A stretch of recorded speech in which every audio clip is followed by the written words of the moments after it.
In the waning months of 1944, beneath the sprawling expanse of the Philippine Sea, an ominous silence hung over the waves. The Japanese carrier fleet, a formidable assembly of four of the Empire's most vital aircraft carriers, steamed steadily through these treacherous waters. Each vessel carried hundreds of aircraft and thousands of crewmen, the beating heart of Japan's naval air power. Their mission was clear: to maintain air superiority and protect the far-flung Japanese-held islands that were rapidly becoming the front lines in the Pacific War. Yet, what the fleet did not know was that they were sailing directly into a meticulously planned ambush, orchestrated by American submarines lying in wait beneath the surface. The vast ocean had become a chessboard. American naval intelligence, having intercepted and deciphered Japanese communications with painstaking precision, had tracked the carrier's course.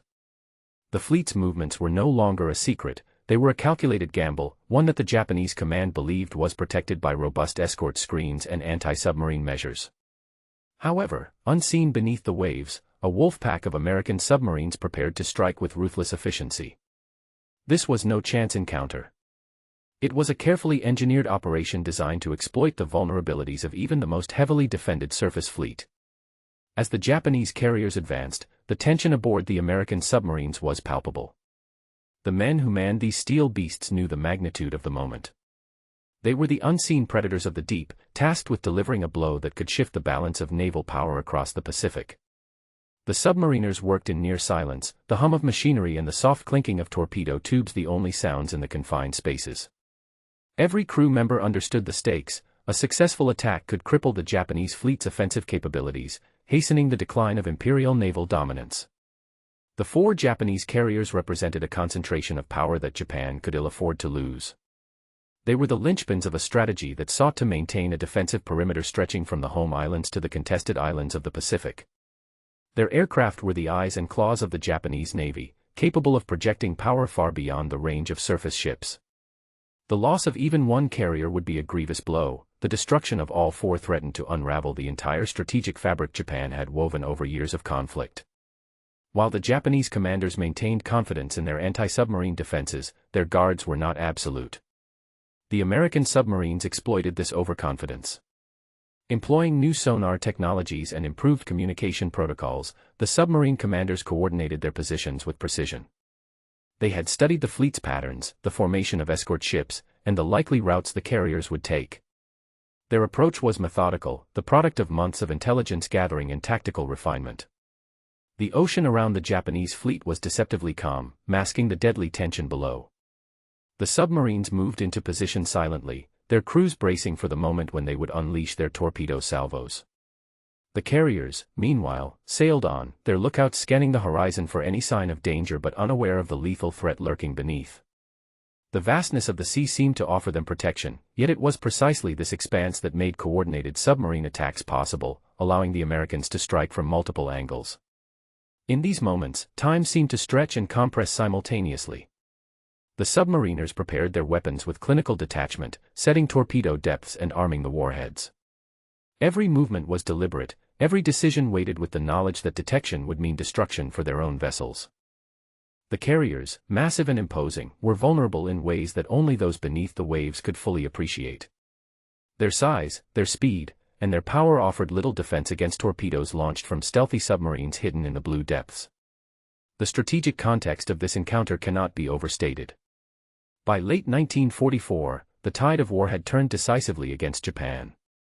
Allied forces were advancing relentlessly across the Pacific, and the Japanese Navy's ability to contest these gains depended heavily on its carrier fleet. The Americans, aware of this vulnerability, sought to exploit it with precision and ruthlessness. The submarine ambush was not merely a tactical engagement, it was a calculated step in a broader campaign aimed at breaking Japan's capacity to wage war. The crews aboard the Japanese carriers were largely unaware of the danger that approached. Life on board was a mixture of routine and readiness, a fragile balance maintained by discipline and the constant threat of air attack. But beneath the surface, the hidden menace was closing in. The submarine's approach was measured and stealthy, designed to avoid detection by the fleet's sonar and escort vessels. The Americans understood that success depended on striking first and striking hard. The moment of confrontation was imminent. The American submarines, each positioned along the fleet's projected path, awaited the signal to attack. Their commanders communicated through encrypted channels, coordinating timing and target selection to maximize damage. The torpedo salvo attack was to be swift and overwhelming, allowing no time for the Japanese to mount an effective counterattack. This level of coordination represented a significant evolution in submarine tactics, reflecting lessons learned from earlier engagements in the war. The Japanese fleet's confidence in their anti-submarine defenses had a fatal flaw. It relied on surface escorts and air patrols that were not sufficient to detect and neutralize a well-coordinated wolfpack attack. This vulnerability was exploited to devastating effect. The American submarines, utilizing stealth and precision alone, prepared to deliver a blow that would resonate far beyond the immediate battle. As the carriers continued their course, the stage was set for one of the most consequential submarine engagements of the Pacific War. The mathematics of the encounter were stark and unforgiving. For carriers, each a symbol of Japan's naval air power, faced multiple stealthy submarines armed with torpedoes designed to tear through their hulls. The outcome, though uncertain in the moments before the attack, would soon become inevitable. The tension aboard both sides was immense but fundamentally different. On the carriers, thousands of men carried out their duties under the assumption that their escort screens and vigilance would keep them safe.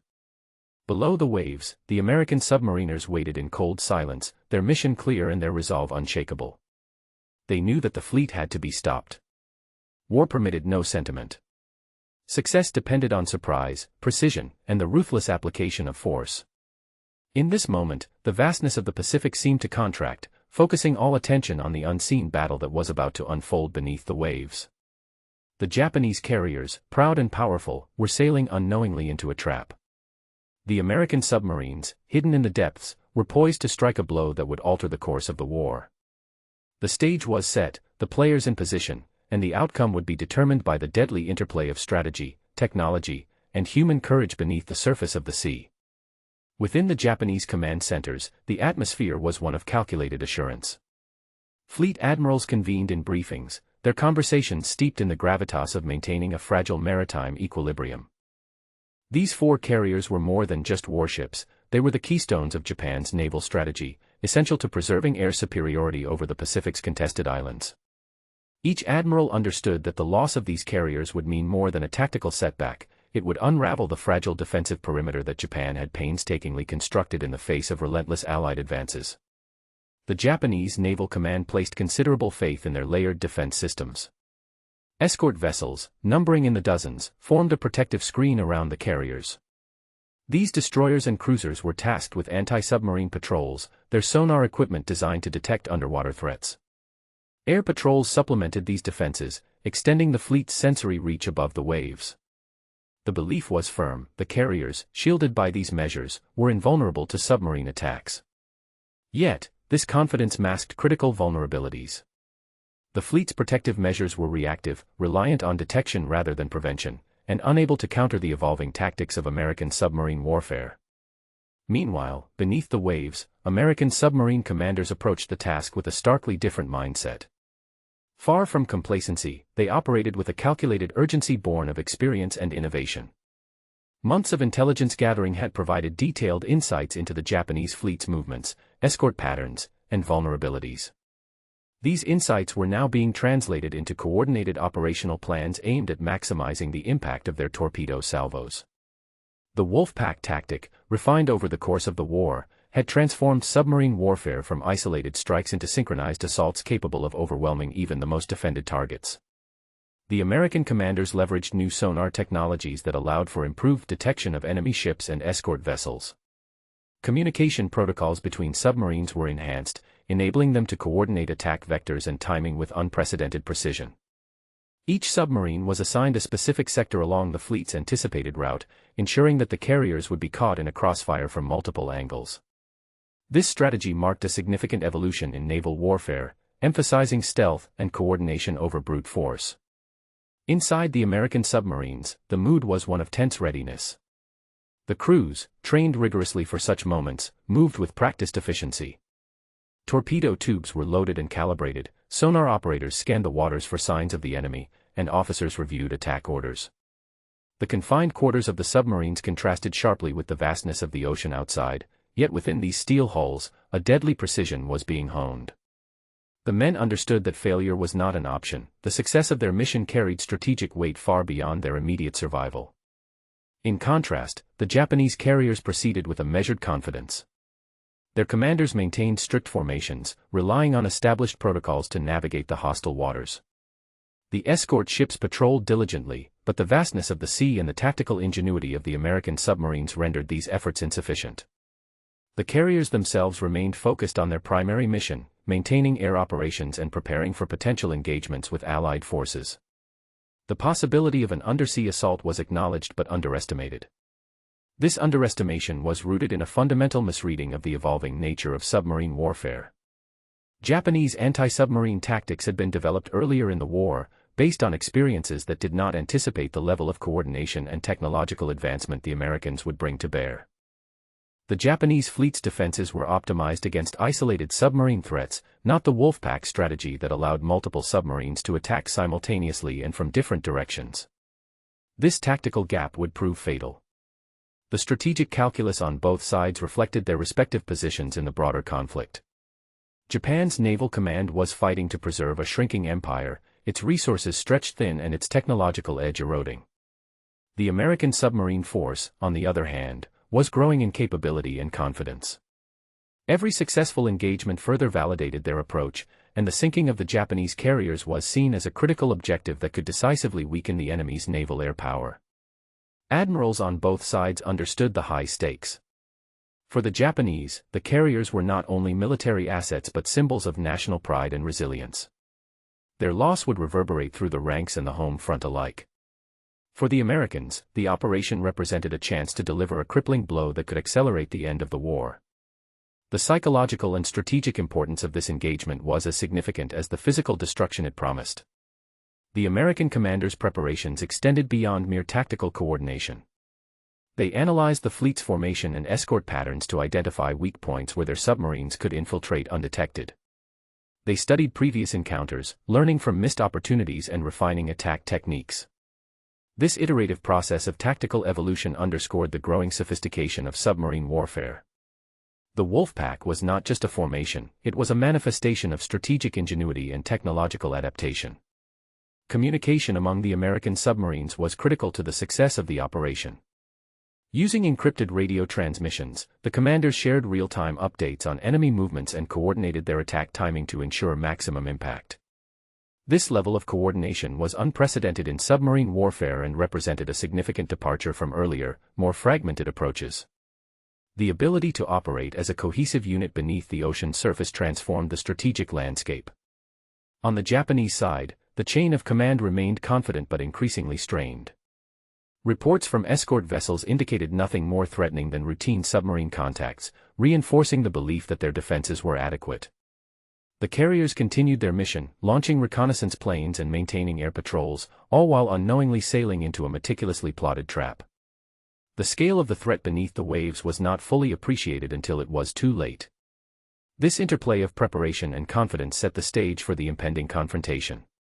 The Japanese fleet's reliance on traditional defensive measures clashed with the innovative strategies employed by the American submarines. The technological advantages of sonar and coordinated attacks were leveraged to exploit every weakness in the fleet's defenses. The stage was set for a battle not merely of ships and weapons but of evolving doctrines and the relentless adaptation demanded by total war. The consequences of these preparations would ripple far beyond the immediate engagement. The Japanese command's failure to anticipate the sophistication of American submarine tactics exposed a critical vulnerability that would soon be exploited with devastating effect. Conversely, the American submarine force's meticulous planning and technological edge heralded a new era in naval warfare, one in which stealth, intelligence, and coordination could dictate the fate of entire fleets. As the Japanese carriers pressed onward, buoyed by confidence in their protective screens, the American submarines moved ever closer to their assigned attack positions. The months of intelligence work, the technological innovations, and the rigorous tactical drills were all culminating in this moment. The battle for control of the Pacific skies and seas was about to be decided not by surface guns or aircraft alone, but by the silent, unseen menace lurking beneath the waves. The Japanese preparations, though thorough by their standards, were insufficient against the evolving threat. Their anti-submarine measures, while formidable in theory, failed to account for the precision and coordination of the Wolfpack's assault. The American advantage in sonar technology and communication allowed them to operate with a level of stealth and synchronization that the Japanese had not anticipated. This disparity would prove decisive. In this strategic dance, the balance of power was shifting beneath the ocean's surface.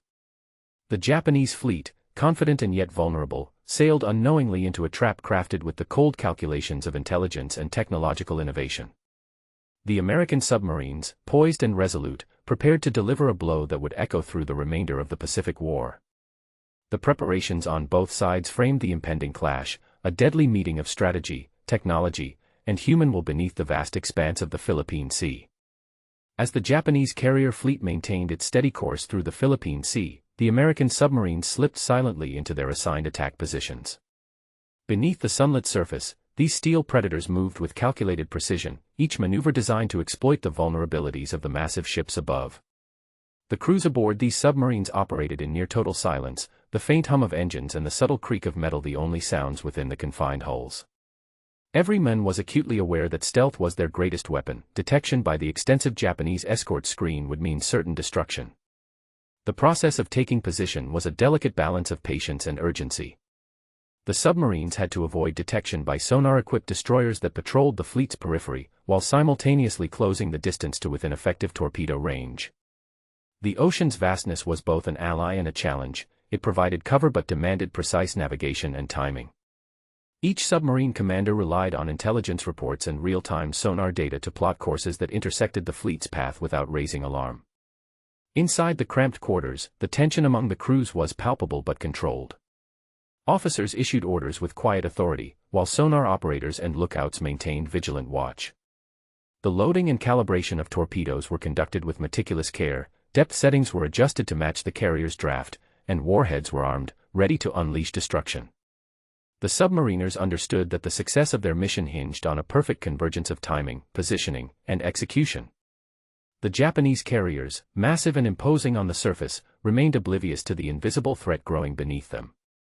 Their decks bustled with activity, aircraft were prepared for sorties, maintenance crews conducted routine repairs, and officers planned the next stages of their operations. Lookouts scanned the horizon for enemy aircraft and surface vessels, but the silent menace beneath the waves eluded detection. The vast expanse of water seemed to offer protection, yet it was precisely this environment that allowed the American submarines to maneuver undetected. Coordination among the American submarines was critical. Using encrypted communication channels, the commanders synchronized their attack plans to strike simultaneously or in rapid succession. This tactic, known as the torpedo salvo attack, aimed to overwhelm the carrier's defenses before they could mount an effective response. The Wolfpack strategy relied on multiple submarines engaging the fleet from different angles, creating a deadly crossfire that left little chance for evasion or counterattack. The challenge of maintaining silence and secrecy was immense. Every movement had to be executed with utmost caution to avoid detection by the fleet's sonar and hydrophone arrays. The submarines operated at periscope depth only when necessary, relying primarily on sonar to track the targets. The crews endured long hours of tension, the weight of anticipation pressing down in the claustrophobic environment. Yet, their training and discipline held firm, each man understood the stakes and the importance of their role. As the moment of attack approached, commanders reviewed their firing solutions with precision. Calculations of speed, distance, and bearing were made under pressure, knowing that any error could result in missed torpedoes or detection.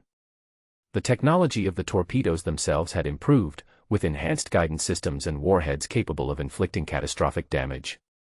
These advancements, combined with the Wolfpack's coordinated tactics, represented a formidable evolution in undersea warfare. The American submarine's approach was a study in contrasts. Above, the Japanese carriers projected power and confidence, symbols of imperial might. Below, the submarines embodied stealth and lethality, striking from the shadows with deadly intent. The two forces were locked in a silent duel, the outcome determined by precision, timing, and the unforgiving mathematics of naval combat. Despite the dangers, the submariners pressed forward without hesitation. The knowledge that their success could change the course of the war fueled their resolve. Each submarine maneuvered into optimal firing position, balancing the need for proximity with the imperative of remaining undetected. The carrier's escort vessels, vigilant but ultimately outmatched by the Wolfpack's coordination, were unable to prevent the submarines from closing the gap. The Japanese fleet's anti-submarine defenses, though extensive, were stretched thin across the vast ocean. Patrol patterns left gaps that the submarines exploited, slipping through undetected. The carriers themselves, focused on air operations and surface threats, were vulnerable to this undersea assault. The submarine's ability to operate silently and coordinate attacks from multiple vectors underscored the shifting dynamics of naval warfare. Within the submarines, the crews prepared for the decisive moment. Torpedo tubes were readied, and final checks were performed. The men exchanged few words, their focus absolute. The tension was broken only by the quiet commands of officers and the mechanical sounds of torpedo launches being primed. The anticipation was a heavy weight, but discipline prevailed. As the submarines closed in, sonar operators detected the distinct acoustic signatures of the carriers and their escorts. These signals provided crucial data for targeting, allowing commanders to refine their firing solutions. The process was rapid and exacting. Hesitation could mean the difference between a successful attack and catastrophic failure. The torpedo salvo attack was designed to maximize damage in the shortest possible time. Coordinated launches from multiple submarines would saturate the carrier's defenses, increasing the likelihood of hits and overwhelming damage control efforts. The strategy relied on the element of surprise and the inability of the fleet to respond effectively to simultaneous threats from several directions. The Japanese carriers, caught in this deadly net, remained unaware of the approaching storm beneath the waves. Their crews continued with routine operations, unaware that the silence of the ocean hid an imminent and devastating attack. The contrast between the bustling activity above and the lethal preparations below heightened the dramatic tension of the moment. This phase of the operation highlighted the growing sophistication of American submarine tactics. The Wolfpack's ability to coordinate complex maneuvers and synchronized attacks represented a significant advancement over earlier, less organized approaches. The integration of improved sonar technology, encrypted communications, and tactical planning reflected a new era in naval warfare where stealth and precision trumped brute force. The submariners' commitment to their mission was unwavering. They operated under immense pressure, aware that the success of their attack could alter the balance of power in the Pacific. The stakes were enormous. Failure would mean missed opportunity and continued risk to Allied advances. Success, however, promised to cripple the Japanese fleet's offensive capabilities and hasten the end of the war. As the submarines settled into their attack positions, the ocean around the Japanese fleet remained deceptively calm. The tension beneath the waves was invisible to those on the surface, yet it was electric within the steel hulls of the submarines.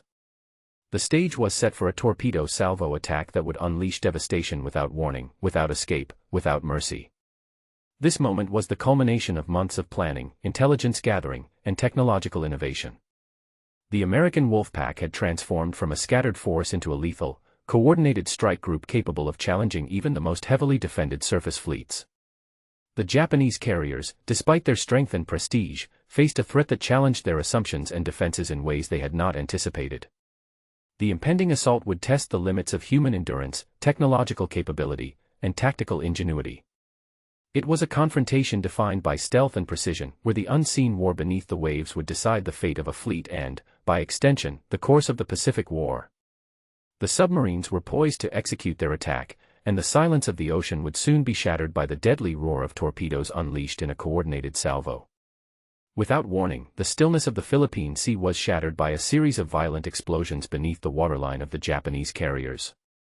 The American submarines, having taken their positions with deadly precision, launched coordinated torpedo salvos that tore through hulls and ignited catastrophic fires. The first torpedoes struck with brutal accuracy, rupturing fuel tanks and ammunition magazines, sending towering columns of smoke and fire into the sky. The chaos that erupted aboard the carriers was immediate and overwhelming. Alarms blared, decks shuddered, and men scrambled to contain the spreading infernos. The 4 Japanese carriers, once proud symbols of naval air power, were transformed into scenes of devastation within moments. The initial torpedo hits caused structural damage that compromised the integrity of the ships, while secondary explosions from ignited aviation fuel and ordnance amplified the destruction. Damage control parties fought desperately to contain fires and seal breaches, but the scale of the assault was unlike anything they had encountered before. The carrier's internal compartments became death traps of smoke, flame, and seawater, as efforts to save the ships collided with the relentless onslaught of damage. Crew members aboard the carriers confronted a nightmare scenario. The suddenness of the attack left little time for organized response. Many were caught in the chaos of flooding compartments and collapsing decks. Others faced the agonizing decision to abandon ship, plunging into open water amidst burning wreckage and the threat of further explosions. The human cost was immediate and horrific. The fleet's ranks were shattered not only by the physical destruction of the vessels but by the thousands of lives lost or imperiled in the carnage. The American submarines maintained their coordinated assault, adjusting firing positions to continue striking vulnerable sections of the carriers.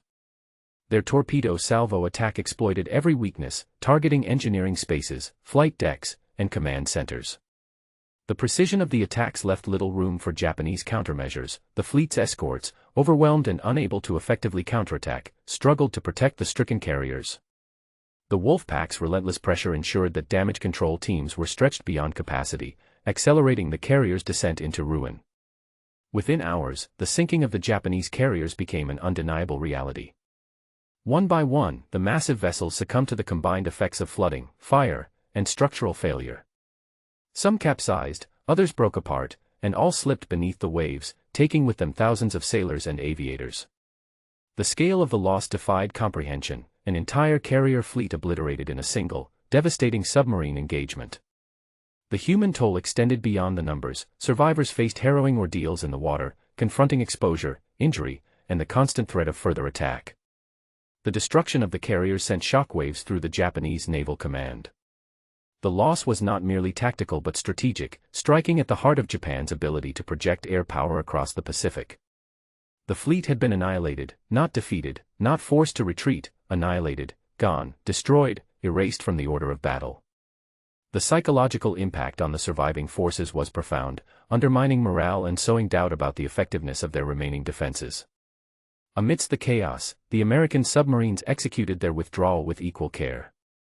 Having delivered a decisive blow, they slipped away beneath the waves, evading the frantic counterattacks of Japanese destroyers and aircraft. The Wolfpack's success was a testament to stealth and precision alone. Their mission complete, they vanished into the depths, leaving behind a sea littered with the remnants of a shattered fleet. The sinking of the Japanese carriers marked a turning point in undersea warfare. It demonstrated the devastating potential of coordinated submarine attacks against surface fleets, particularly when combined with superior intelligence and technological advantage. The carriers, once thought nearly invulnerable due to their size and escort screens, were rendered helpless by the relentless onslaught from beneath the waves. This engagement redefined naval strategy, emphasizing the lethal efficiency of submarines operating in concert.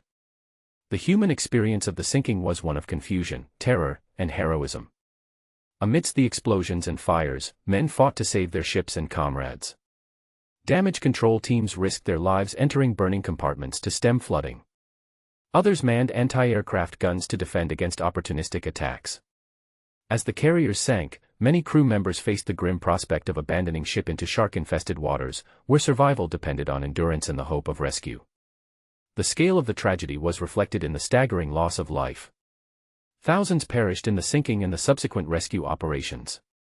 The survivors' testimony spoke of chaos and courage, of the sudden transition from routine naval operations to a desperate struggle for survival. The psychological scars endured long after the physical wounds healed, a somber reminder of the human cost behind the statistics. Strategically, the annihilation of the four carriers accelerated Japan's naval decline. The loss crippled their ability to conduct offensive air operations, leaving key islands vulnerable to Allied advances. The balance of power in the Pacific shifted decisively in favor of the Allies, whose control of the sea lanes was reinforced by this dramatic victory. The fleet's destruction underscored the vulnerability of even the most powerful surface vessels to submarine attack, reshaping naval doctrine for the remainder of the war. The sinking also highlighted the critical role of intelligence and technology in modern naval engagements. The American submarine force's ability to intercept communications, coordinate attacks, and employ advanced sonar technology was instrumental in the success of the operation. These factors combined to create a scenario in which stealth and precision overwhelmed traditional defenses, marking a new era in maritime warfare. As the sun set over the Philippine Sea, the wreckage of the Japanese carriers lay hidden beneath the waves. The fleet had vanished, leaving a void that would alter the course of the Pacific War. The submarine strike was a testament to the evolution of undersea combat and the ruthless calculus of war, where surprise, coordination, and technological superiority could annihilate even the mightiest of fleets. The sinking of these carriers was a moment etched into naval history, not only for its scale and suddenness but for its demonstration of the changing nature of naval power. The human cost extended beyond numbers. It was the story of courage, sacrifice, and the relentless tide of conflict that permitted no respite. The fleet had been destroyed, but the echoes of that fateful day would reverberate throughout the remainder of the war and into the lessons of naval strategy for generations to come. The aftermath of the submarine attack was staggering in its immediacy and scale. Thousands of Japanese sailors and aviators lay dead or missing, their lives extinguished in a matter of hours beneath the relentless torpedo salvos. The loss of 4 aircraft carriers was not merely a blow to the Imperial Japanese Navy's order of battle, it was a catastrophic depletion of its naval air power, an asset that Japan could scarcely afford to replace. The destruction reverberated through the ranks and across the Pacific theater, signaling a decisive shift in the balance of naval power. The magnitude of the human loss extended beyond the raw numbers. Survivors recounted harrowing tales of chaos and desperation, men abandoned to the sea, battling flames, injuries, and exposure. Rescue efforts were hampered by the ongoing threat of attack and the vast distances involved. Many endured hours or days adrift, clinging to debris or life rafts amidst the wreckage of their once mighty fleet. The psychological toll on these survivors was profound, shaping their memories and the collective narrative of the battle. In stark contrast, the American submarines emerged from the engagement largely unscathed. Their stealth and precision had allowed them to deliver a crippling blow without suffering significant damage or loss. This success underscored the effectiveness of the Wolfpack tactics and technological advancements that had been meticulously developed and honed over the course of the war. The submariners' ability to strike decisively and then vanish beneath the waves reinforced Allied control of the Pacific Sea lanes and provided a strategic advantage that would be exploited in subsequent operations. Strategically, the sinking of the Japanese carriers accelerated Japan's decline at sea. The loss undermined their ability to defend key island positions, many of which were critical to maintaining supply lines and regional influence. With their naval air power severely diminished, Japan found itself increasingly vulnerable to Allied amphibious assaults and air raids. The destruction of the carrier fleet also weakened Japan's capacity to project power, limiting offensive operations and forcing a more defensive posture in the war's final year. The ripple effects extended into Allied planning and morale. The dramatic success of the submarine ambush validated the emphasis placed on undersea warfare and intelligence gathering. It demonstrated that stealth and precision could achieve results that traditional surface engagements could not. This victory bolstered confidence in continued submarine operations and encouraged the allocation of greater resources to these forces. The sinking of the 4 carriers became a symbol of American naval ingenuity and determination, inspiring crews across the fleet. The operational consequences were immediate and far-reaching. The Japanese Navy, deprived of its core carrier assets, was compelled to reconsider its tactical and strategic options. Efforts to replace lost carriers were hampered by industrial limitations and resource shortages, making recovery from the blow increasingly unlikely. The loss also exposed weaknesses in Japanese anti-submarine warfare capabilities, prompting re-evaluations of escort tactics and technological development, though these came too late to alter the course of the conflict. For the Allies, control of the Pacific Sea lanes was solidified. The sinking of the carriers removed a significant threat to supply convoys and amphibious operations, facilitating the continued advance toward Japan's home islands. The operation exemplified the integration of intelligence, technology, and coordinated tactics, a combination that would characterize much of the Allied naval strategy in the closing stages of the war. The mathematics were simple, the conclusion inevitable: the destruction of Japan's carrier fleet was a decisive step toward victory. The human dimension of the battle remained a solemn undercurrent. The thousands lost aboard the carriers were not mere statistics but men with families, hopes, and lives cut short by the brutal realities of war.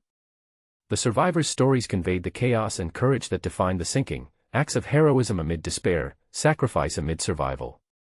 These narratives ensured that the human cost was acknowledged alongside the strategic significance, a balance often obscured in analyses of military engagements. The sinking also illustrated the evolving nature of naval warfare. The effectiveness of coordinated submarine attacks against capital ships challenged traditional doctrines that prioritized surface fleet engagements and air superiority. The battle underscored the vulnerability of even the most formidable vessels to the unseen threat beneath the waves. This shift in naval dynamics forced a re-evaluation of fleet compositions, defensive measures, and the role of submarines in future conflicts. The legacy of the attack extended beyond the immediate tactical and strategic outcomes. It influenced post-war naval doctrine and the development of submarine forces worldwide. The lessons learned from this engagement highlighted the importance of intelligence, technology, and coordination in undersea warfare. Navies recognized that control of the seas would increasingly depend on the ability to detect and neutralize threats below the surface, shaping naval priorities for decades to come. In the broader context of the Pacific War, the loss of the carriers hastened Japan's naval collapse. With diminished air power and reduced offensive capability, Japan's defensive perimeter eroded rapidly. Allied forces exploited these weaknesses, pushing closer to the Japanese homeland and setting the stage for the final, decisive battles of the conflict. The sinking of the carriers was not an isolated event but a pivotal moment that shifted the strategic trajectory irreversibly. The operation exemplified the ruthless calculus of warfare, where technological superiority and tactical innovation could yield disproportionate results. Stealth and precision alone had shattered a fleet, demonstrating that in the unforgiving theater of naval combat, surprise and coordination could overcome even the most formidable defenses. The fleet had been annihilated, and with it, Japan's capacity to contest Allied dominance at sea was profoundly diminished. As the waves settled over the remnants of the once mighty carriers, the human cost and strategic consequences lingered in the minds of commanders and historians alike. The sinking was a stark reminder of war's brutal efficiency and the complex interplay of technology, intelligence, and human courage. It was a moment that transcended the immediate battle, shaping the course of the Pacific War and the future of naval warfare itself. The sinking of the 4 Japanese carriers by American submarines in such swift succession stands as a stark testament to the evolving nature of naval warfare during World War II. At its core, this engagement exemplified the growing effectiveness of undersea operations when combined with superior intelligence and technological innovation. The mathematics of the encounter were stark. A handful of submarines, operating in coordinated wolfpack formations, could deliver a blow that traditional surface fleets, even those heavily defended, struggled to counter. The tactical superiority of the American submarine force lay in several critical factors. Foremost was the adoption of wolfpack tactics, coordinated attacks by multiple submarines operating in unison. This approach maximized the chances of successful hits while overwhelming enemy defensive measures. Rather than isolated, opportunistic strikes, the wolfpack functioned as a cohesive unit, synchronizing movements and attacks to saturate the target area with torpedoes. This method represented a significant departure from earlier submarine engagements, which often involved solitary vessels attacking independently. Technological advancements played a decisive role in enabling this tactical evolution. The American submarines were equipped with improved sonar systems that enhanced detection capabilities, allowing them to track enemy movements with greater accuracy and stealth. Encrypted radio communications facilitated real-time coordination among the wolfpack members, enabling complex attack plans to be executed with precision. Additionally, the torpedoes themselves had undergone enhancements in reliability and destructive power, increasing the likelihood of crippling damage with each salvo. In contrast, the Japanese anti-submarine defenses revealed critical flaws. Their escort screens, while numerically formidable, relied heavily on reactive detection rather than proactive prevention. The sonar technology employed by Japanese destroyers and cruisers was comparatively less effective, and their tactical doctrines had not adapted fully to counter the coordinated wolfpack threat. These deficiencies allowed American submarines to infiltrate the fleet's protective perimeter and deliver their torpedo salvos with devastating effect. The sinking of 4 carriers within such a compressed time frame underscored this disparity in capabilities and tactics. The Japanese fleet, despite its size and firepower, was vulnerable to stealth attacks from below the surface, an arena where traditional surface combatants held little advantage. The carrier's escort vessels were unable to mount an effective defense against the simultaneous multi-vector torpedo attacks, illustrating the limitations of existing anti-submarine warfare doctrines. This engagement marked a turning point in naval doctrine, highlighting the strategic value of submarines not merely as commerce raiders or isolated attackers but as integral components of fleet operations. The ability of submarines to strike decisively against capital ships challenged the prevailing naval orthodoxy that surface fleets, supported by air power, dominated the seas. The mathematics were simple, but the implications profound. Stealth and surprise beneath the waves could decisively challenge surface fleet dominance. Moreover, the operation demonstrated the critical interplay between intelligence and tactical execution. The success of the Wolfpack assault was predicated on the meticulous gathering and analysis of Japanese fleet movements, intercepted communications, and escort patterns. This intelligence allowed American commanders to position their submarines optimally and time their attacks to exploit the fleet's vulnerabilities. The integration of intelligence into tactical planning represented a maturation of undersea warfare into a strategic instrument, rather than a mere opportunistic tool. The engagement also exposed the limits of Japanese naval adaptability. While Japan had invested heavily in carrier construction and air power, its anti-submarine warfare capabilities lagged behind. The failure to anticipate and counter the coordinated wolfpack tactics reflected a broader strategic deficiency. This gap was not merely technological but doctrinal, underscoring the challenges Japan faced in responding to the rapidly shifting dynamics of maritime conflict. The sinking of the carriers had immediate operational consequences but also long-term strategic implications. The loss undermined Japan's ability to maintain air superiority, protect its island holdings, and project naval power. The American submarine force's success accelerated the erosion of Japanese naval capabilities, contributing to the broader Allied strategy of isolating and strangling Japan's maritime supply lines. This battle also highlighted the human dimension of technological and tactical innovation. The submariners who executed the coordinated attacks operated under immense pressure, balancing the demands of stealth, precision, and timing. Their disciplined efforts transformed the theoretical advantages of technology and intelligence into tangible battlefield outcomes. Conversely, the Japanese sailors aboard the carriers faced an overwhelming and sudden threat that their defenses were ill-prepared to counter. In the broader context of the Pacific War, this engagement served as a case study in the shifting balance of naval power. It demonstrated that mastery of the undersea domain was becoming increasingly decisive. The traditional emphasis on battleships and surface engagements gave way to recognition that submarines, operating with intelligence and coordination, could determine the fate of entire fleets. This realization influenced post-war naval doctrines and the development of submarine forces worldwide. The mathematics of the Wolfpack attack were simple: multiple submarines, coordinated in time and space, could deliver a volume of torpedoes that overwhelmed defenses and inflicted decisive damage. The conclusion was inevitable: the nature of naval warfare was transforming, and those who mastered the undersea domain held a critical advantage. The sinking of the 4 Japanese carriers was not an isolated occurrence but a definitive demonstration of this new reality. This engagement also underscored the importance of continuous adaptation in warfare. While the Japanese had dominated early naval battles with carrier-based air power, their failure to evolve anti-submarine tactics and technology left them exposed. The Americans, conversely, combined innovation in technology, intelligence, and tactics to exploit these vulnerabilities. The outcome was a strategic triumph rooted in the ability to harness emerging capabilities effectively. The battle's lessons extended into the post-war era, informing naval strategy, ship design, and the integration of intelligence into operational planning.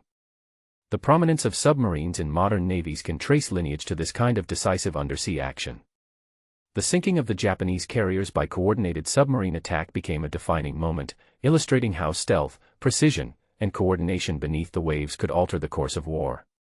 In sum, the engagement exemplified the shifting dynamics of naval combat during World War II. The superiority of American submarine tactics, underpinned by technological advancement and intelligence integration, overcame the formidable but static defenses of the Japanese fleet. The sinking of 4 carriers in rapid succession revealed both the potency of the Wolfpack strategy and the vulnerabilities inherent in traditional fleet defense.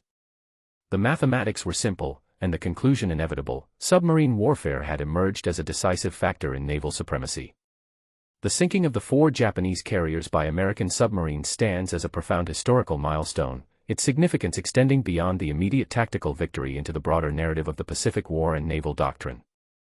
This dramatic undersea engagement reshaped the final year of the conflict, hastening Japan's naval collapse and altering the strategic calculus of maritime power for generations to come. The loss of these carriers was a blow from which Japan never recovered.